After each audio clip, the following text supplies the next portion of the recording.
Hey there, Internet. Previously, I made this little gear with a 0.5 module gear tooth, and then what I decided to do was make a rack for it.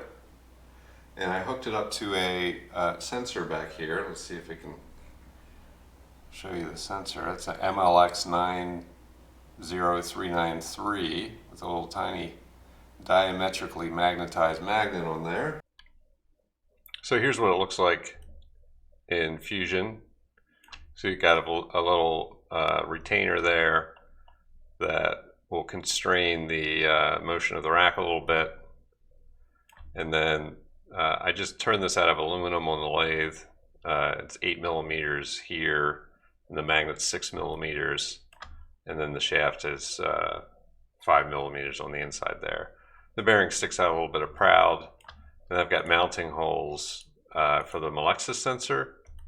And then I actually put, for my Heidenhain encoders, I wasn't sure I was going to be able to get the mlx sensor to work, so I put a couple extra holes, so if I want to, I can use the same setup to mount one of the Heidenhain encoders that I have, that I previously made a video on how to get the current readings out of that thing. But anyway, this is the first prototype, and this is what we're going to test as far as the accuracy of the mlx sensor, and with a 12 millimeter pitch. Now, so if I have a 12 millimeter pitch, 12 times pi, that gives us about 37.7. So it's got for one rotation of the gear, the rack is going to travel 37.7 millimeters. That's not great, but it's pretty hard to make something much smaller than 12 millimeters in diameter. I could give it a try. It would be kind of cool to do it out of brass, but I think this is good enough. And I think within a 5/100ths of a millimeter is a pretty decent for the lathe anyway. I mean, that lathe that I have isn't super accurate. This will be a lot more accurate than the dial, and I can still use the dial when I get this set up. So anyway, this is the basic design. There's actually a little spacer to push this out a little bit. You'll see that in the setup. The first thing I'm going to test is this this ruler. It's 0.7 millimeters.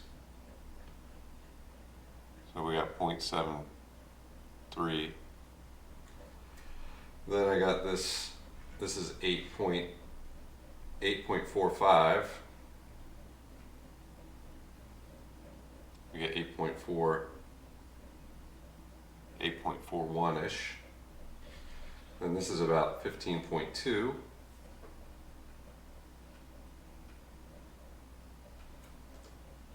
We got 15.24, and then we have 37.7.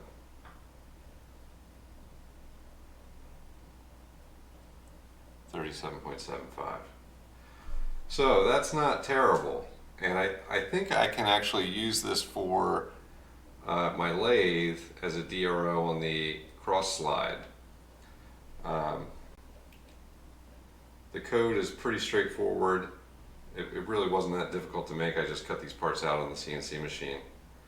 So there's the sensor I think was $4, plus the esp32 that I'm using is another $4. So for $10 and a little bit of work on the CNC machine, you get a rack and pinion DRO linear positioning.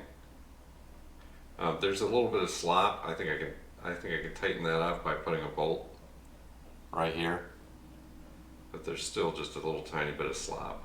But if the rack is bolted to the cross slide of the lathe, I think that it's going to move much more smoothly than me moving it by hand. So yeah, if I can get it within 5/100ths of a millimeter, I think that's good enough for the lathe, and I can make the rack as big as I want to. So there you go. If you have any questions, leave them in the comments, and thanks for watching.